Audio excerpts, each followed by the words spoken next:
Welcome to the Bauer Power Hour, where we pack motorsports, power sports, and the outdoor lifestyle with technology, innovation, news, and good times into an action-packed dirt-flinging show.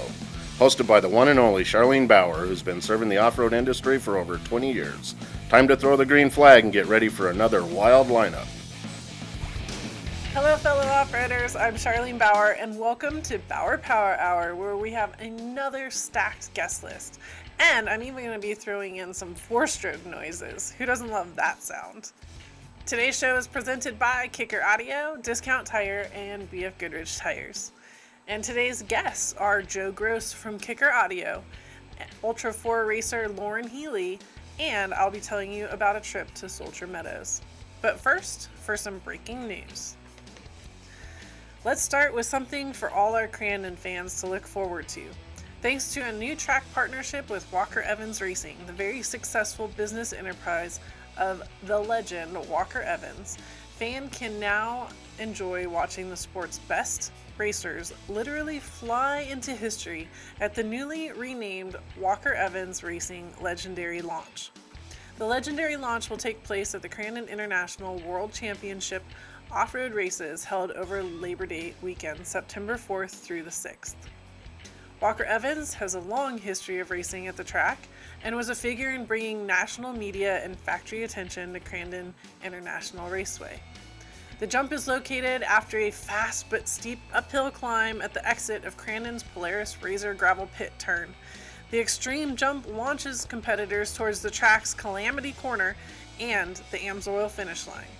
Here's a cool fact.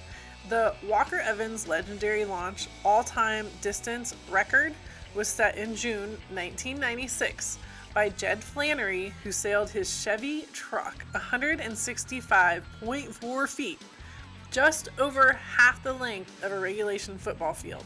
That is crazy. And although the Pro 4 trucks are getting closer to the record, they still haven't launched one that far yet. Anyways, for more information on the race, go to CrandonOffroad.com.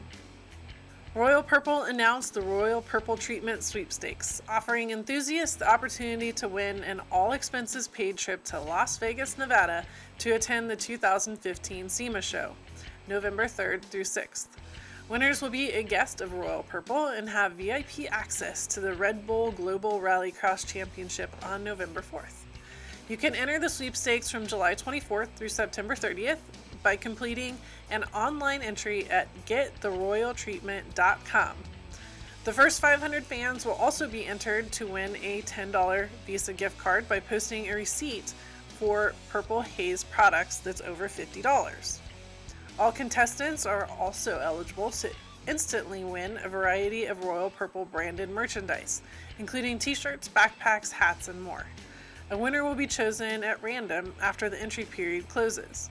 For more details and information and a list of Purple Haze products, be sure to get the royalpurpletreatment.com website on your computer. Destry Abbott will be holding rookie classes at the upcoming Sacramento and Denver rounds of the 2015 Geico AMA Enduro Cross Championship. These 1-hour on-track instruction sessions will take place on the Friday nights prior to each event and will include several other pro riders to assist Abbott with hands-on instruction. The Enduro Cross rookie classes are open to all amateur, vet, or women's class riders who have not qualified for an Enduro Cross main event in the past. Entered riders will meet at Destry Abbott's da8training.com team pit area at 5:30 on Friday, and attendees will be on the track with the 5-time National Hare and Hound Champion and special guest pro instructors by 6 p.m. The session will conclude with a class photo on the podium. What an amazing opportunity to learn from the pros. You can sign up by going to endurocross.com and clicking on entry forms, then selecting Rookie Beginner. It's only $100, so you just might see me out there too. I'm not liking that this word cancer keeps popping up. I recently found out that yet another member of our core group, Andy Cohen, has been diagnosed with a form of brain cancer called anaplastic astrocytoma. For the past 30 years, Andy has been the CEO and founder of Finish Line West, His careers consisted of building image vehicles for both the end user and the automotive aftermarket, where his vehicles have been featured in multiple movies, and he's had multiple show vehicles at SEMA since 1983. Some other business names you may know him by include Cooper Crap, which specializes in aftermarket parts for the Mini Cooper, Caboose Trailers, Stonehenge Series parts for the Jeeps, Desert Tricks Off-Road, or maybe you know him as a publisher for DualSportBikeTest.com, or as a producer and show host for The Road to SEMA, 10 Minute Tech, Dual Sport Bike Tests, and Sport Truck Connection. If you're interested in learning more about Andy's awesome career, or if you're interested in helping support Andy, you can go over to Amazon and purchase his offensive behavior book that he just wrote, or there is a GoFundMe account set up for Andy under Team OHANA, O-H-A-N-A.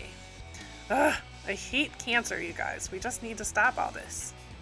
Anyways, all of this news and more is available at offroadnewswire.com. So if you're looking for all the upcoming weekend's events, you can visit our Bauer Media calendar that is packed with events to attend across the country. And if you're not already getting our newsletter blast with all the race results and more information from the industry, please go to our website, Bauer Power Hour, and join in. As you can tell, we are all about the news. Well, let's start this off. Our Bauer family is very diverse in activities, inside the off-road world, and outside, of course. But this is a video I put together a couple years back after a weekend dirt bike outing in the Nevada desert. If you're listening, just close your eyes and imagine being a GoPro on the top of my helmet as we hit a lot of rocky single track while you hear the purr of the 4-stroke and the spectacular music choices I got. Anyways, this snippet is our world, and it's brought to you by Kicker Audio. If you drive a utility vehicle, Jeep, or motorcycle, Kicker Audio has the power sports stereo gear to entertain you at any location. The gear is compact, weatherproof, and provides you with great sounding music wherever the job or fun takes you. See your authorized Kicker dealer for your off-road tunes. Hi, this is Charlene, and I'm going to take you on a Bauer family weekend. I'm going to get to meet my entire family and go dirt bike riding with me. It was a pretty typical weekend in northern Nevada. We only put on about 300 miles, but really nothing to complain about. It was an awesome weekend in the dirt and with the family. So, let's get going. Come on, Charlene, let's go! That's the last time I'm going to say that today. An arm smacks its Look, this is what I look like ready to go riding. That's right. It's rare, it's random, but we're here. This is my bike, a KTM 450 EXC, which is totally set up for these long rides. Oh, good morning, Charlene. How are we this morning? Are you ready to go? Yeah, I'm always ready to go on this weekend. Are you ready to go?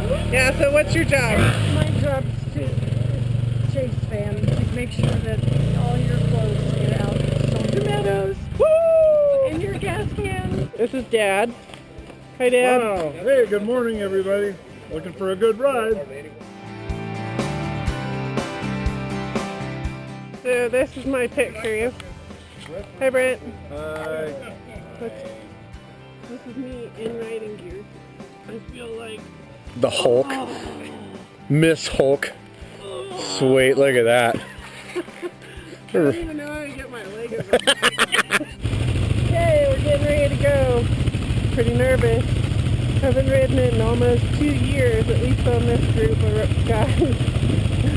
Did a quick little run at Christmas, so at least I know I can do it. But here we go.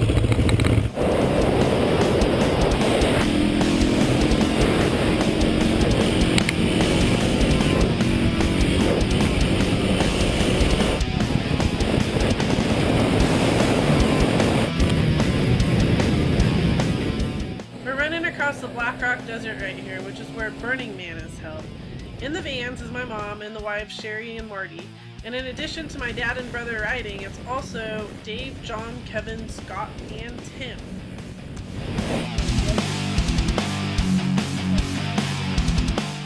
You'll see we stopped to check out some sites. This is what's called Double Hop, where the springs reach over 175 degrees.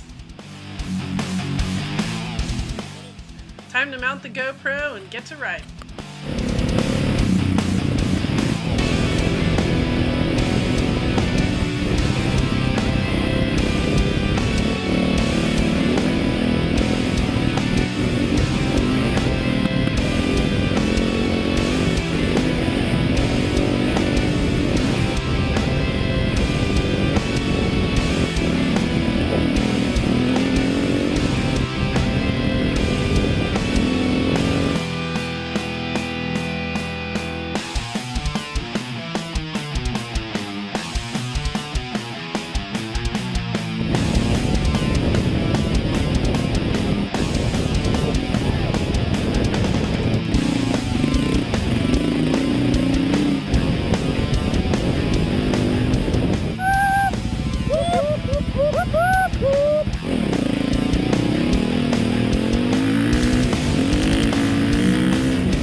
So what do you have in your backpack? Oh my god, way too much stuff. Phone, pen, sketch, I need to sign autographs. Spare ignition key for the bike. House down. What else we got? Medication, good. Always gotta have that. Okay, at least I know where to come. Oh yeah, got plenty of that. Fuses, tape, phone, signal mirror. Never know if you might need one of these. You know. Isn't that to do your makeup? Well, yeah, actually, I'd be a little shy.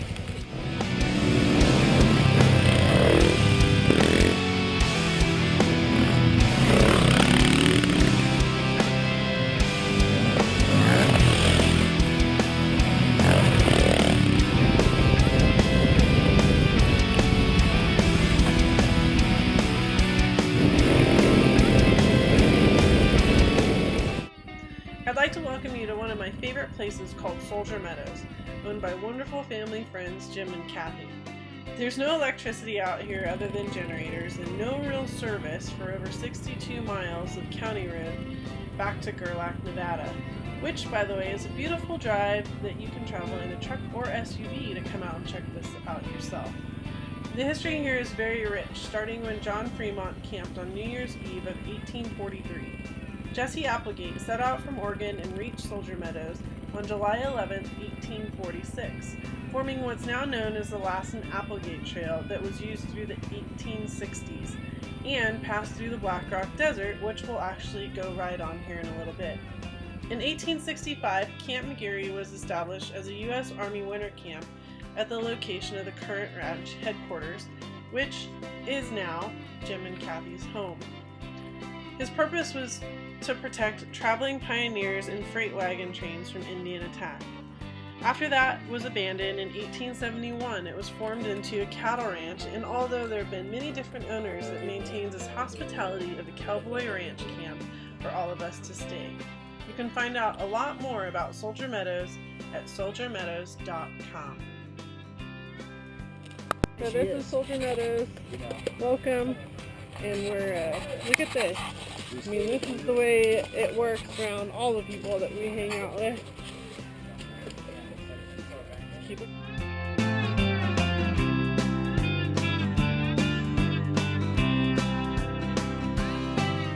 There's nothing like Soldier Meadows. I love this place. I know. Very, very special for all the. It's like 37 cents.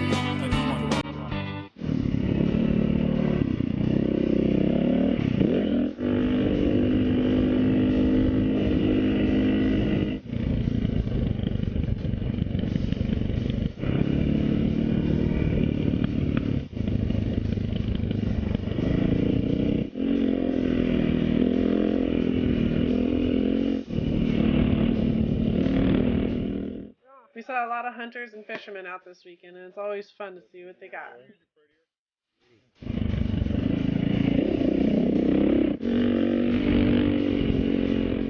Yep, there's a whole video behind this picture right here. You have to see it. It's called Blowing a Corner.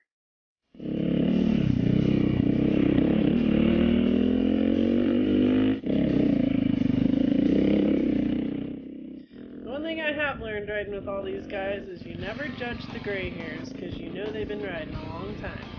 1969. Did you race? Yeah. I raced through Dad. Rode enduros. I didn't get an early start on bikes. I never was around any bike people. I was 33 years old before I ever rode a motorcycle. That kind of got serious about it. I started at 14, and I've been riding, 14 from 76 is what? Been riding 62 years. And I'm tired. This summer, probably 3,000. All right. I'm sure what everybody else does about it. Yeah, and you wonder why you're tired. Yeah. Bought my first motorcycle in 1967. Started off-roading competitively in 70 and rode internationally until 78. Quit for a few years because the kids were growing up. 85, got back on again, been riding Nevada and off-road ever since for fun. Loving it. Rode the ISDT 3 times, 2 golds and 1 DNF. I DNF 50 miles from the starting line because a crank seized. Unbelievable. Oh, that's your gray hairs. Let's go ride. Let me tell you, we can't keep up with them. I don't care who you are.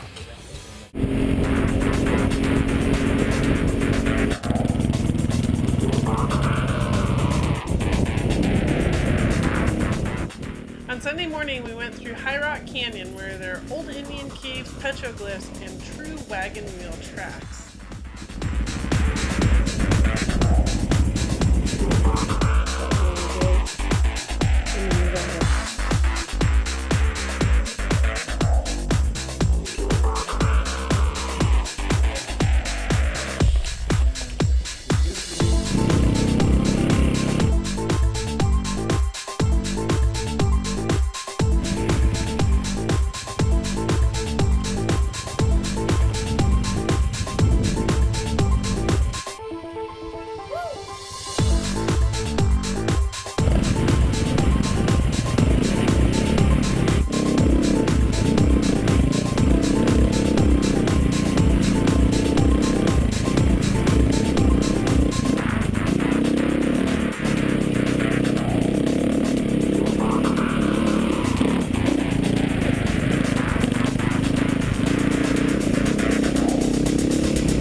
So how was your weekend? It was good. It is good. Thank you for prepping my bike. That was awesome. So can I kick you in the shin? Yeah. Sweet.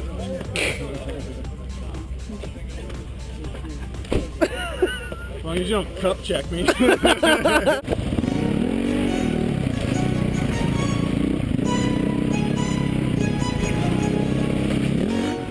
I've always wanted to use classical music, and well, this is my video. So I figured I'd put it in the rocks and through the aspen trees.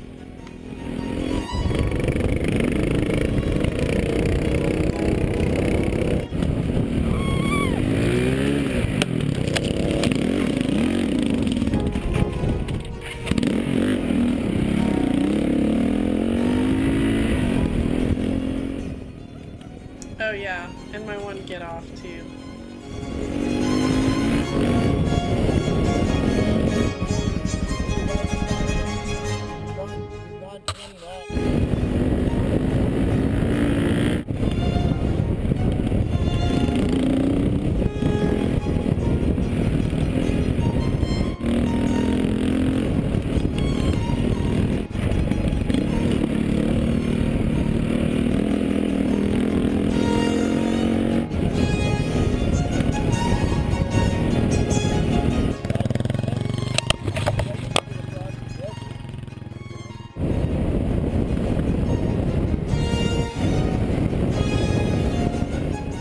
This is actually petrified wood that looks like a rock, right off the county road on the way to Soldier Meadows. Pretty impressive.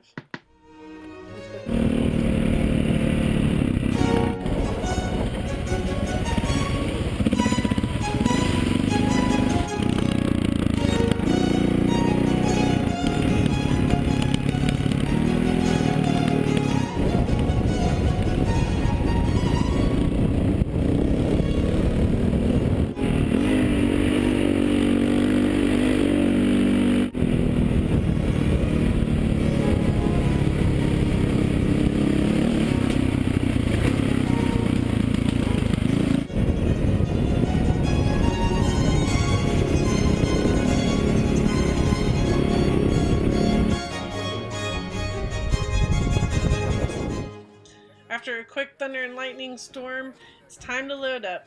300 miles under the belt and a plane to catch home. Just a typical family weekend. Yes, I do love it.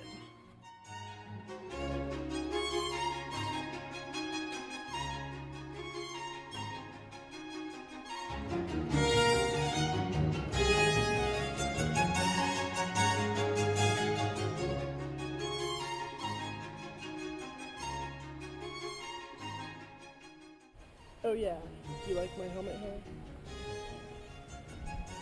When you're driving down the road, the last thing you want to think about is tires. Trust Discount Tire to get you up to speed on the right tire for your vehicle. Log on now to discounttire.com for the best deals on tires and wheels. We're America's largest independent tire store. Come check us out and we'll show you why.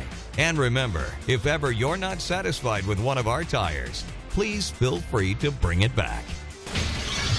Thank you.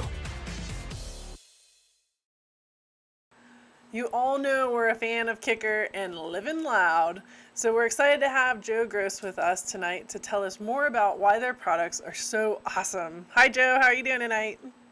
Doing fantastic. How about you? Great, thank you. So what is Kicker most well known for? Start us off.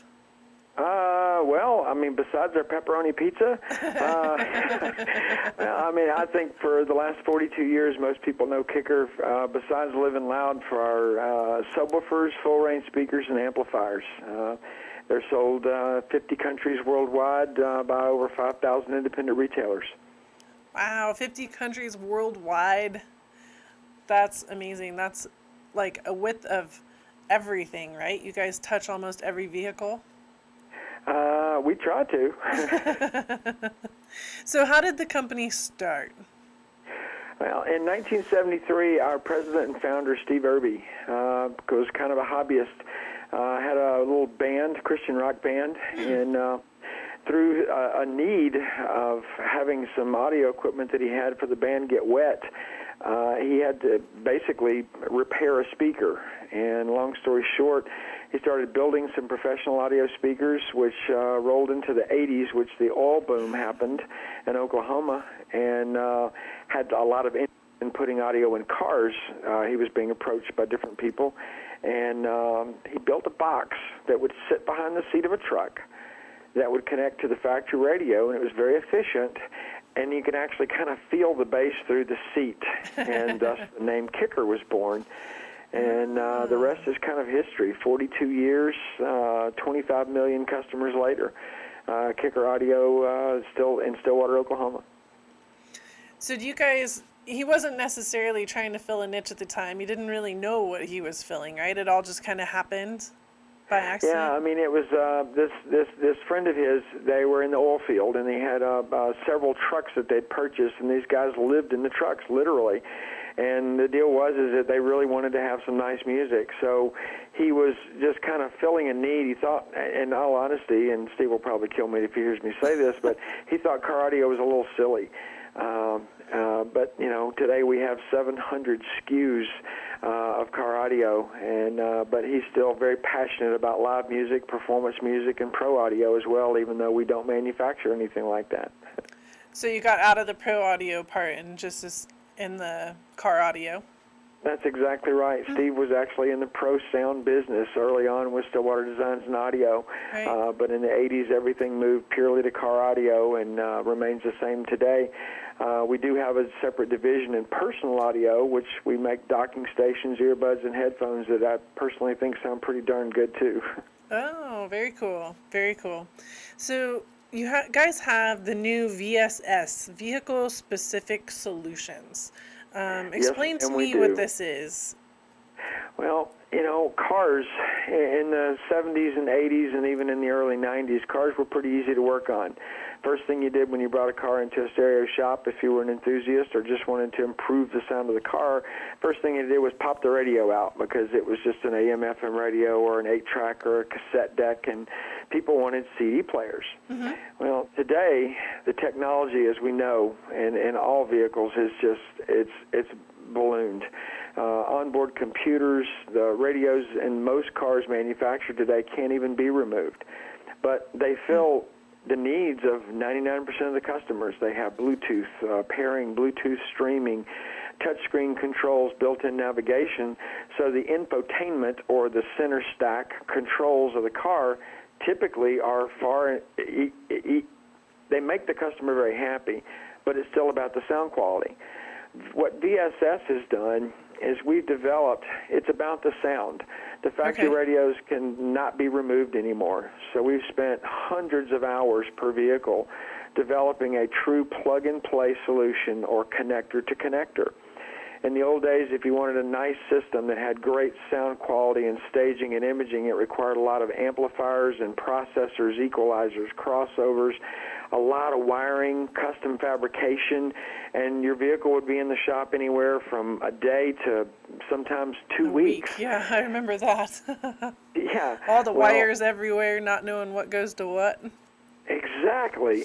But today, all of a sudden, all these wires, they're very complicated. They run to computers and airbags and tire pressure monitoring sensors and part of the GPS systems and all the different things that go on in a car.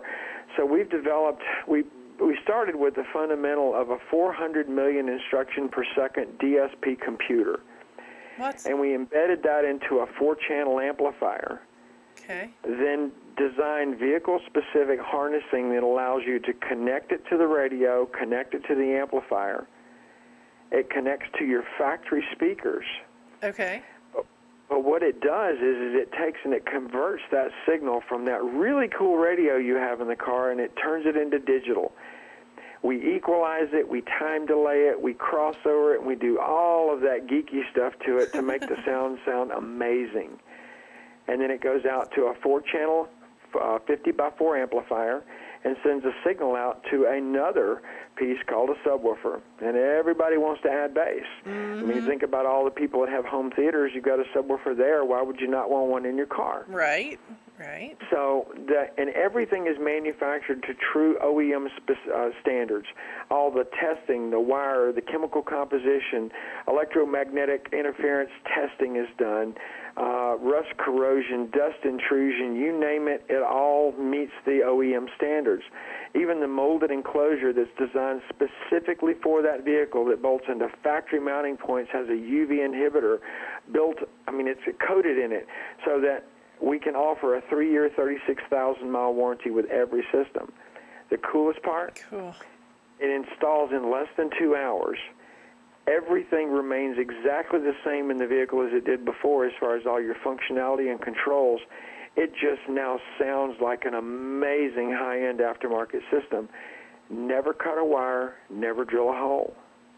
Wow, so you can actually go to one of your authorized dealers, pick up this part, or would you want them to install it? Probably better for them to install it, or would it really matter? Like a DIY guy could do it, or...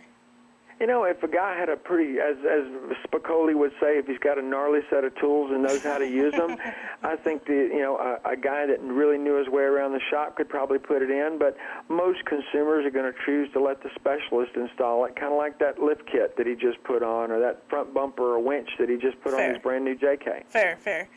Okay, so they're gonna get this part, pull it out of the fancy box, and literally plug and play it. And so they're just doing some mounting pieces at that point, right? Yeah, the installation is going to require the removal of the bezel around the radio, unplugging the radio, routing the harnesses, and they come with pretty detailed instructions with lots of pictures, which works really well for me. And mounting the amplifier net comes with all the brackets, nuts, bolts, hardware, even the zip ties that you need to retain the harnesses that come in the package. Power wires are cut to length with already the termination done, so you really don't need a set of crimpers or electrical tape or anything like that, but you need to know your way around the dash and around your toolbox. Very, very cool. Something else caught my attention. Surround sound. Oh, yeah. New in 2015, we launched a new system. All of the VSS systems we've done to date were all for base audio systems, which represents about 80% of the vehicles built today. Okay. In 2015, at the Consumer Electronics Show, we launched a premium audio upgrade. All the JK owners out there know that most of the Jeeps come with what they call premium audio. we've got a new amplifier that is truly directly replaces the factory amp. When you plug it in, it signs on to what's called the bus system, or the computer infrastructure in the vehicle. It signs onto the bus. It determines, I'm in a 4-door Jeep that has a hard top.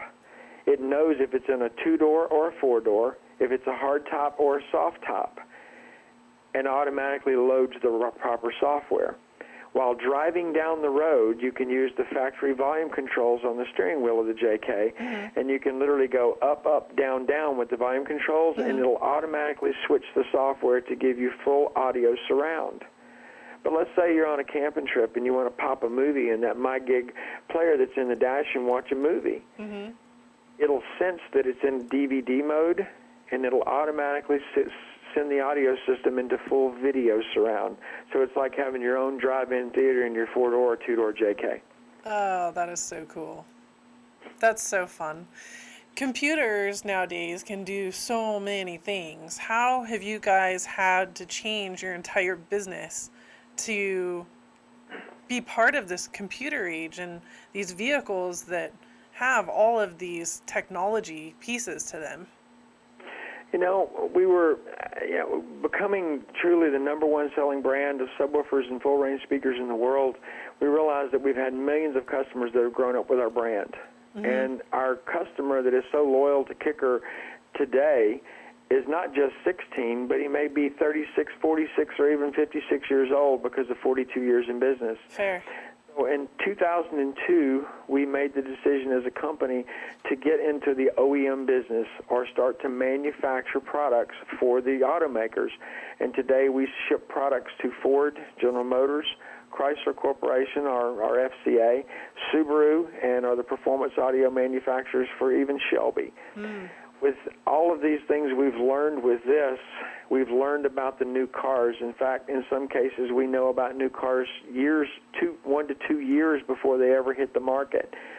Thus, understanding the computer systems on the cars, we've evolved our technology to match up with the OEs. That now spills over into the aftermarket to bring technology to the average consumer, to a boutique-type shop. Yeah, it's just so amazing how much new innovation all the entire automotive industry brings in, but especially in your guys' particular segment. Oh, absolutely. And I mean, the technology that we're bringing to marketplace with VSS is so unique. We were the first in the industry to bring this technology, and it truly is high-end car stereo for adults. I mean, let's face it, when you're 16, having a big pair of 15-inch woofers fill up at a box in the trunk of your car, that's still pretty cool at 16. It's cool. It's definitely cool. When you get a little older and you've got kids and you've got the golf clubs or the softball bag or whatever the case may be, and you need to have a little more room for the stroller, you don't want to give up your tunes, but you can't give up your entire car. VSS truly is a solution. But I tell you something cool. A lot of this technology that we've developed, from car audio to the OEM automakers and now back to performance aftermarket, is also now spilling over into power sports, UTV, motorcycles, and even the marine market. Yeah, that was actually my next question. So you also have a smaller version, waterproof, maybe, for also the ATV, UTV, motorcycle, boat market? Oh, yes, ma'am.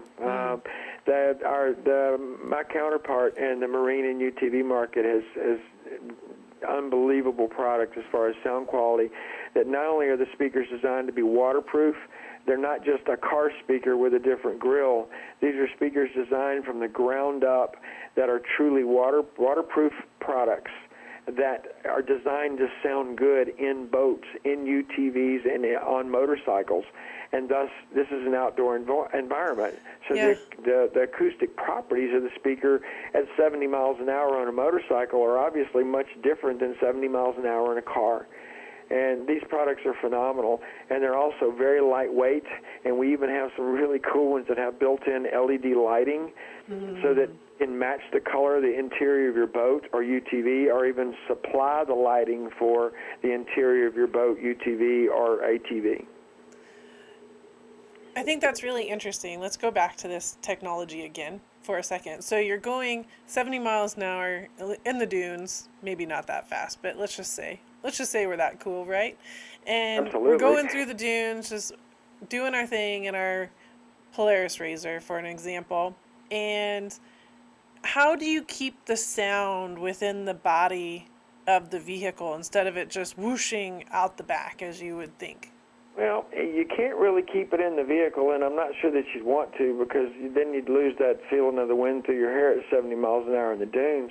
But what you can do is design the acoustic properties of the speaker so that whether it's on the Razor or the Ranger or even on the a Harley Davidson Road Glide, that what you hear from the speakers, when they design the speakers, they actually test these speakers in the vehicles while they're being used, and they're voiced in such a way so that they sound good.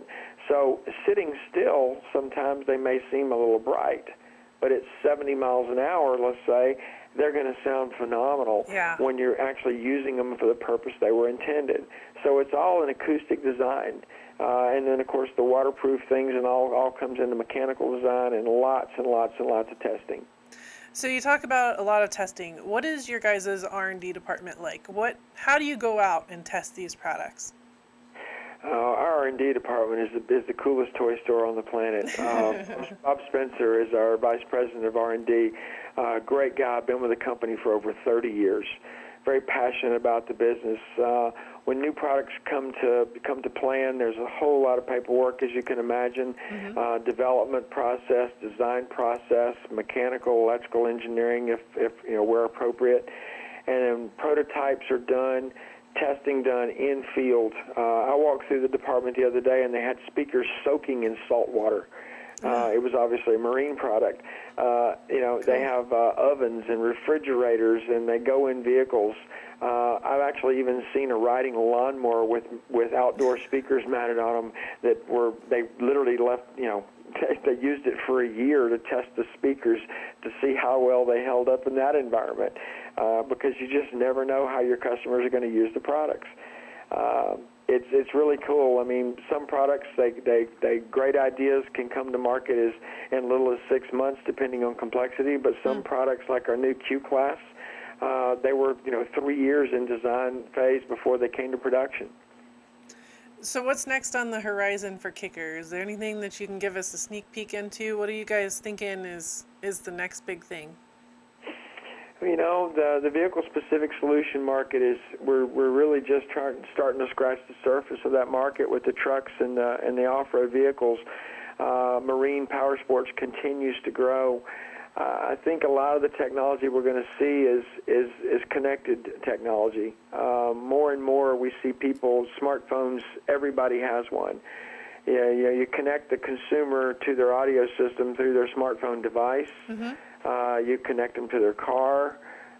Maybe their car's connected to their home, but I have no idea exactly what the future holds.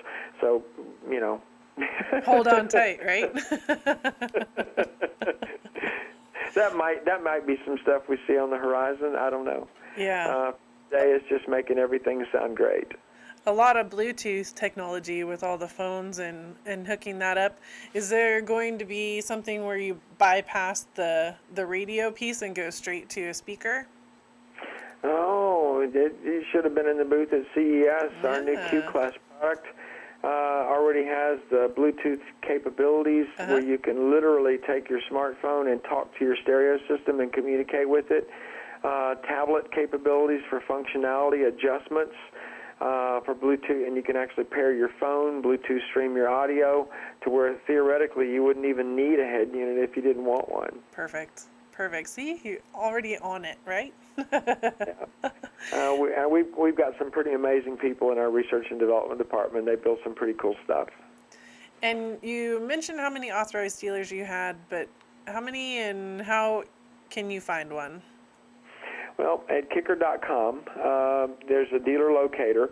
Some our high-end products like VSS and our Q-Class products and a lot of our marine products are sold in our what I like to call them our boutique dealers. They're the best of the best.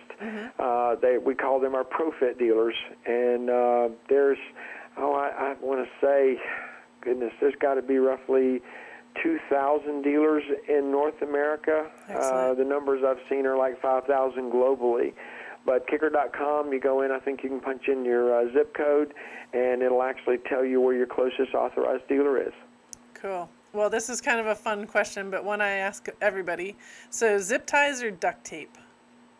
What's your favorite? Well, it just depends. I use zip ties a lot in cars, but actually I had somebody put duct tape on, put it on my hair and pulled it on my head, so I guess it just depends on the application. Oh, that's awesome. You can find out more about Kicker Audio online at kicker.com or on Facebook at Kicker Audio. Final word, Joe? Thanks for having us on the program. We look forward to any opportunities in the future. Great. Thank you so much. Love the products, and I'm super excited that we got to learn more about it. Now let's join our next guest, brought to you by BFGoodrich Tires. Are you driver enough to handle the ultra-high performance of the new BFGoodrich G-Force Comp 2 all-season tire, or the rugged toughness of the all-terrain TA-KO2? From August 31st to September 27th, get a $50 or $70 MasterCard reward card after submission when you buy a set of 4 new BFGoodrich passenger or light truck tires. Head to your local BFGoodrich dealer today. See redemption form for complete offer details. Offer expires 9/27/2015. Void where prohibited. Reward card issued by U.S. Bank pursuant to license from MasterCard International Incorporated. Let's welcome Ultra 4 racer Loren Healy, a 2-time King of the Hammers winner, 4-time Ultra 4 champion, and undisputed winningest driver in Ultra 4 racing. He's gone from the guy that no one knew at KOH in 2009 to the most acknowledged in 2014. Hi, Loren. How you doing? I'm doing awesome. Thanks for having me. Excellent. No, thank you. Thanks for taking the time. We're going to reverse straight from the beginning. You were that nobody, right, that started at King of the Hammers. Yeah, we were just a bunch of trail wheelers. We had a whole group, called the 667 Rockers that we wheeled every weekend and a bunch of weeknights during the week, and just, that's what we did for fun. And Dave Cole showed up in our backyard in Farmington one weekend to do an old school rock crawling competition and talked us into coming out to race, and it spiraled downhill from there. We came out in 2009 in an old broken beaten trail car and broke the car in half pretty much, and got hooked. So came home, took out a second mortgage on my house, and built a race car. Did you really? Yeah. What a great idea, huh? And look where you are today, right? Right. Yeah, it all definitely paid off, but it's been a long, hard road. We've worked our butts off, and, super grateful for all the people that helped us. So 2010, you come across the finish line first. Everybody's hooping and hollering and saying, who in the heck is Loren Healy? How did that feel? It was awesome. Even when they told us there was even the chance that we were in the top 5, I just was, floored. I never thought that winning King of the Hammers was something that was on my radar. I was one of those people that went out there and said, I'm going to finish this race. If I'm in the top 20, that'd be awesome, but I just want to finish this race. And I figured out, I could drive pretty good, and it was crazy when we ended up winning that race, and it's just really, really taken off. We've raced almost every Ultra 4 race since then, and done really well. How do you think drivers do really well in the Ultra 4 series? Let's just actually keep it to King of the Hammers because it's such a diverse race. Do you really need to know the rocks, or do you really need to know how to go fast? What's your opinion? It's definitely a mix of both. If you can't do either one of those things, you're SOL. You're not going to do well. You're going to make a mistake in the desert, and if Robbie Gordon shows it every year that the rocks are tougher than you think, and he ends up on his roof. So I still, the race is won in the desert and lost in the rocks. I still think that that's the right answer to that question. And you, being born and raised in Farmington, you definitely have the rocks behind your belt. Yeah, that's all we ever used to do since I was 16 years old, was rock crawling every weekend. And on the weeknights, and if we were not out wheeling, we were out in the razors or something, tearing around in the desert. So it's just kind of what we grew up with, and just kind of second nature to me. So what was your very first vehicle then? A 76 International Scout. My mom bought it for me for like $2,500, and it broke on me almost every weekend. Does that make you like the best mechanic ever, or is that how you pretty It much did. figured that out? Yeah, it definitely taught me at an early age how to work on cars, and what that fine line of how hard you speed on a car, and what the limits of it were. So talk to us about your vehicles. You say that you came in 2009 with a clapped out vehicle. You took out a second mortgage in your house to build a new one. And every year since then, we've just seen you push and push and push the boundaries. Let's geek out here for a little bit, because I know you have a ton of technology in your mind. And walk us through how you've kind of progressed through this. We've wanted to push the limits with a solid axle car, and back in 2010, after we won and had sponsors finally, wanting to help us out. Yeah. So we sold that car that we won in, and took the money and bought a bigger motor, and bought more suspension, and bought bigger shocks, and things have just kind of progressed from there. And then, Shannon was winning an IFS car, and so I thought I had to have an IFS car. Well, the first one we built, the two-seater, just wasn't really my style. It was big, it was kind of clumsy, it was real heavy, and wasn't exactly what I wanted. So when I bought my old solid axle car back and won KOH in that in 2014, right.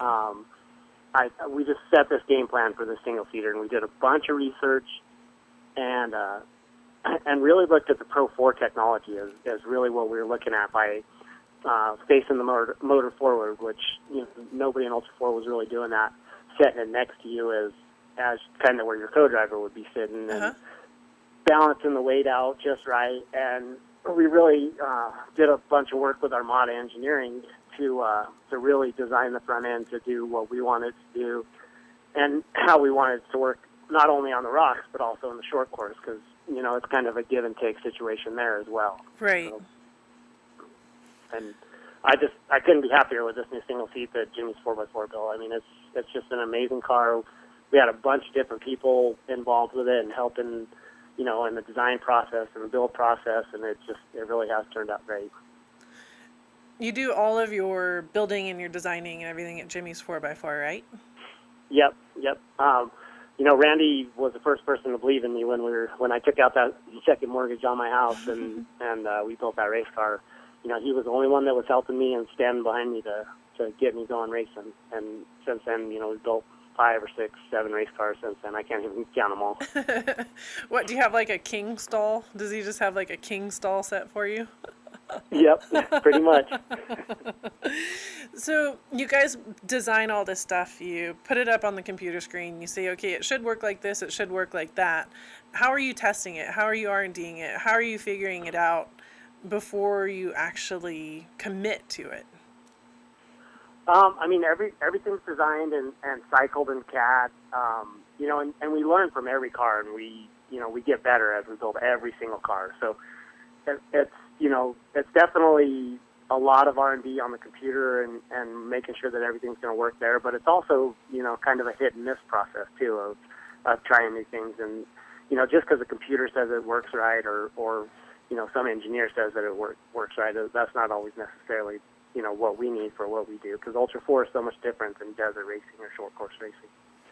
So a lot of it's trial and error as well.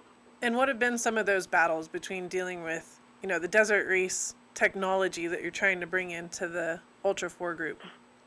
It's definitely hard whenever, you go to engineers that build, trophy trucks and stuff like that, because they want to build stuff lighter and not exactly the way we need it for Ultra 4, because we need, our bellies and our A-arms, much stronger than anything that they've ever seen in the desert, or else they'll just come off the race car right away. Yeah. At first when I'm telling them we're going to put 1/4-inch AR 500 plate all over the belly of my race car, they just laughed at me and said, "You're crazy. Why would you waste all that weight? What are you thinking about?" But yeah, but it makes a difference. It makes a huge difference. Yep. definitely so. Because if your car breaks all the time and can't ever get to the finish line, then what's the point? But you also do have to deal with that weight scenario. So weight versus power. Yep, absolutely. And really this year the motor game has gotten out of control. Yeah. We were all racing with 500 horsepower motors up till 2014, and then, a couple people started getting bigger motors, and Nick Nelson, had a 700 horse motor, and then everybody, all the fast guys, if you don't have 700 horsepower, you can't even compete in the regional races. You can still win KOH with 500 horsepower, I believe, but not the regional races. Yeah. What about single seat challenges? So I'm actually building another 2-seat solid axle car for King of the Hammers right now. Oh. Because of the single seat challenges. Okay.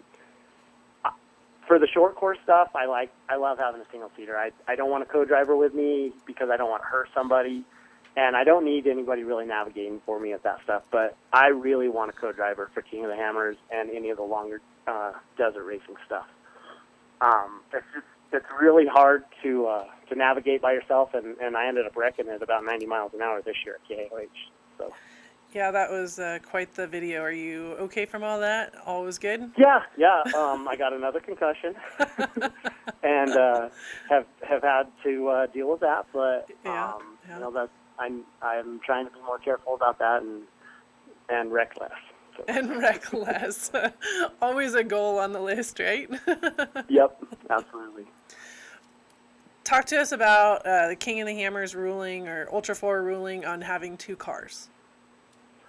As of lately, there's never been any type of rule that says you can't run 2 cars. Okay. Everybody has kind of, been building a new car and transitioned over a new car, and then, hasn't actually raced 2 cars. But there's no specific rules in the rule book that say you can't run 2 cars through the season. So until there is. And honestly, I might possibly sell this little single seater because we already have new technology and cool stuff going on that is going to make me want to push the limits a little bit more and build another single seat car. So we may get this new solid axle car done for King of the Hammers, sell the single seater, and start building another one this winter. I love it.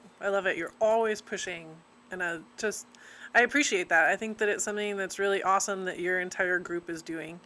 And speaking of that, so where have you seen the industry really take a change, looking at the off-road industry as a whole?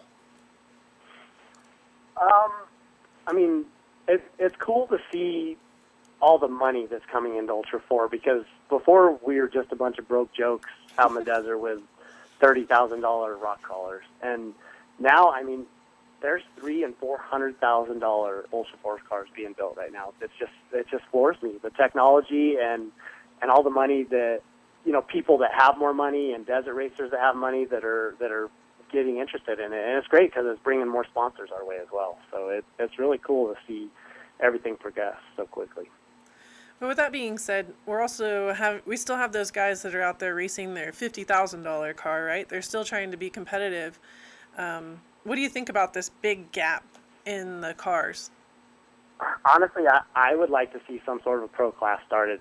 And not necessarily that you can't race in a $50,000 car, because, I proved last year winning KOH in a $50,000 car. You can still do it. Yeah. But I would like to see some of the rookie drivers that have no driving experience get some sort of experience on a racetrack before, those of us in $300,000 race cars are getting wrecked and rolled over and pushed off course and stuff by them and causing traffic jams on, in the rock sections. And so that's, I know there's been some talk about it, and I'd like to see some sort of limitation or pro class or something like that started. Yeah, something in that category. There's just such a big break there between the two groups. And I know they're trying to get that other class going, but... Yep, there's 25 drivers, 20 to 25 drivers, I think, that can win KOH, and then 5 to 10 that are on the radar for winning the regional races that are faster pace races. So, and then there's 100 racers that are out there on their bucket list, just want to have fun. Yeah, which I'm all for it. Yeah, because that's where you started too, right? Like, we have to remember our roots. Absolutely. Y'all got to start somewhere. Absolutely. Yeah, definitely. But now with being the king and being the cool kid on the block also comes with a bunch of responsibilities, right? How is that going with your sponsors? You got all kinds of awesome people supporting you. I do. It is, but it also is a job because those people are paying you money to do a job and to promote for them, and they expect results back from that. So instead of having two jobs or one job that I work during the day, now I have two jobs that I have to make sure my race car is 100%, and that turns into 80 hours a week worth of work, and then doing trade shows. We're always off at SEMA or Off-Road Expo or Auto Enthusiast Day or something to make sure that everybody's happy with the results that you're giving them. So it really just has turned into more of a job than my real day job is. So you do have a real day job. Racing's not your full-time deal. I do. I'm really close to going to where racing's a full-time deal, but I still have a wife and three young kids that I have to support, and that scares me a little bit of raising a family on racing. Sometimes you talk to the professional racers and they say that if they had the chance to do it over again, they'd try to stay with their real job as long as they could. Yeah, interesting. Yeah, there's a lot to it that people from the outside necessarily looking in don't see, right? The late nights working in the garage, the traveling back and forth to work on the cars, the countless hours in marketing and everything else that you have to do. Yeah, it's brutal. I mean, and the stress that I put on my team and all the guys that help me, just like you said, the late night hours and waiting on parts and scrambling all over the country to go race in different places, and it is a lot of work, and it is very stressful. Sometimes I think if I just would have taken second at King of the Hammers in 2010 and would have gotten my bucket list finish and been happy, and nobody really would have cared, about who was second place. Nobody ever remembers second place. My life would be a little bit more normal these days. Instead, you have like the title of the winningest Ultra 4 driver on your bucket list, right? Right. I know. It's really taken off in the last 5 years, and I wouldn't trade it for the world. I mean, it's been such a wild ride, and I can't wait to see where it ends up. But hopefully we can make some cool stuff happen. So you also just added to your bucket list drag racing. Tell us about that. That had to be super cool. It was, although I'm one of those people that's so competitive that I wanted to have a 7-second or an 8-second car there. And a bunch of my buddies had 8-second, really nice, fast drag cars. And so I think that I'm fast and cool in my, 12-second Ultra 4 car, which I was beating up on, the street Camaros and Corvettes and stuff like that. But right. I wasn't really fast. So after riding in their fast drag cars, I was actually a little bit bored after a while. It doesn't take a whole lot to stand on the gas and go in a straight line. But it was definitely a good experience. Yeah, it's the challenge, isn't it? Yep, doing something new. What's next on the bucket list? Desert racing's been on the bucket list for about the last 2 years. When Ultra 4 was first getting started, we used to do a bunch of desert racing, and those were my favorite races of the year. And we get to do the Vora 250 this year, which I'm really excited. That's our next that's our next race in August. And so I'm looking forward to possibly ending up in Baja. I've got some opportunities to race with some other teams, and one way or another, I'm going to get some sort of desert vehicle running. Of course, I want a trophy truck, but I may have to start a little bit smaller until we can provide the budget. Those are a bunch of big budget teams. Yeah, that's a whole nother budget, isn't it? Oh yeah, they probably spend in one race what I spend in a whole season. Yeah, and there's a lot of money involved in being a part of not just Ultra 4 and all the pre-running and the testing and the racing. You just talked about the money. I think it's actually kind of interesting. There's a lot that goes into it. Yeah, absolutely. I mean, I hear the big names are spending $1 million a year racing. That doesn't include the cost of the trucks. So, down in Mexico with 4 Baja races. Yeah. Well, I'll be right there cheering you on when you get that trophy truck team together. Yeah, I can't wait. I mean, we're going to make it happen sooner or later. I'm not sure how yet, but that is on my goal. Cool. Well, it sounds like you are really trying at it, which I know you'll make happen because you definitely make a lot of stuff happen. Best question of the night. Are you ready? Yep. Zip ties or duct tape? Zip ties. What's the most important thing you've held on with one? Drive shafts probably. Drive shafts and axle shafts. Yeah. Got you home, right? Right. All right. Well, you can find Loren on Facebook under Loren Healy or on Instagram at Loren_Healy. Final word, Loren? Just super grateful for all my help and all the sponsors that help me out. Ready Lift, Meadows Tires, KMC Wheels, King Shock, Spider Tracks, everybody else that helps me. I'm super grateful. I have an awesome team and a great family, and very grateful for the opportunity to keep doing what we're doing. Yeah, you definitely have an awesome family and an awesome team, and always appreciate being around your group. Definitely always a ton of fun. Well, thank you very much. I appreciate it. All right. Well, that wraps up this episode of Bauer Power Hour. I'd like to say a big thank you to all of our viewers and listeners, as well as our amazing guests. Tune in next week for another great lineup. And remember, you can watch and listen to Bauer Power Hour on YouTube, Vimeo, and assortment of different podcast outlets. Make sure to like and follow us on Facebook, Instagram, and Twitter.